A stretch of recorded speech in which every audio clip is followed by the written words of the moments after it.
This is the real story of Arun, and they never be forget. It is midnight and Arun was driving, his tired eyes squinting through the rain-splattered windshield. The highway stretched ahead, dark and endless. Trees loomed like shadowy figures, and each swipe of the wipers seemed to slice through the heavy silence. His phone vibrated. Says, "No signal." He tossed it onto the passenger seat, sighing. He muttered to himself, "Great." His mother's warning about late-night drives flashed in his mind, but he brushed them away.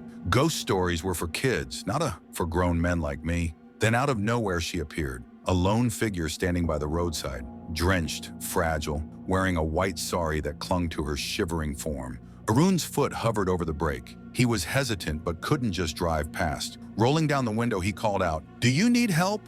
The woman lifted her head slowly. Her face was pale, lips barely moving as she nodded. Without waiting for an invitation, she slipped into the back seat. The sharp scent of damp earth filled the car, chilling the air. Aaron asked, "Where are you going?" Forcing a casual tone to mask the unease gnawing at him. She murmured, "Just keep driving." Her voice so soft it blended with the rain. The minutes crawled by, thick with an unsettling silence.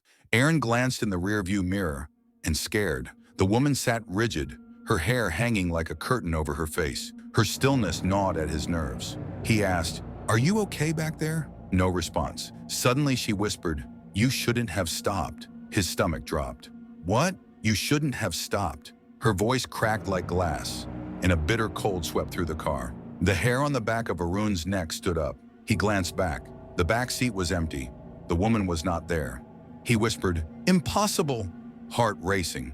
Gripping the steering wheel tighter, he stomped the accelerator. The car sped down the slick road, his breath hitching with each turn of the tires. Then came the tapping. He told himself, "It's just raindrops," but it grew louder, sharper. Tap, tap, tap, directly against his window. Aaron's knuckles turned white. He refused to look, every instinct telling him to keep his eyes on the road. The voice returned, louder and clearer than ever. "You can't leave me here." Aaron's courage snapped. He stole a glance. She was outside the car, her empty eyes locked on Aaron's eyes.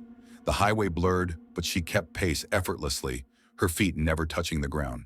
She shrieked, "Stop the car!" her voice slicing through the air like a knife. Aaron screamed, "No!" pressing harder on the accelerator. "You're not real!" The world seemed to tilt. The headlights flickered, the rain vanished, and the car skidded on a road that no longer existed. Everything around him faded to black. The only thing left was her hollow gaze, and then the silence. Thud! Arun hit the floor, tangled in his bedsheets. His chest heaved as he gasped for air. Sweat drenched his body. He lay there for a moment, disoriented. "It was just a dream," he whispered hoarsely. "It was just a nightmare." Dragging himself up, he sat on the edge of his bed, running trembling hands through his hair. His heart still pounded against his ribs. The familiar hum of his bedroom fan reassured him. This was real. He was safe. But then he scared. The window was open, rain softly dripping onto the sill. He didn't remember opening it or not. And there, on the wet floor beneath the window, muddy footprints was there.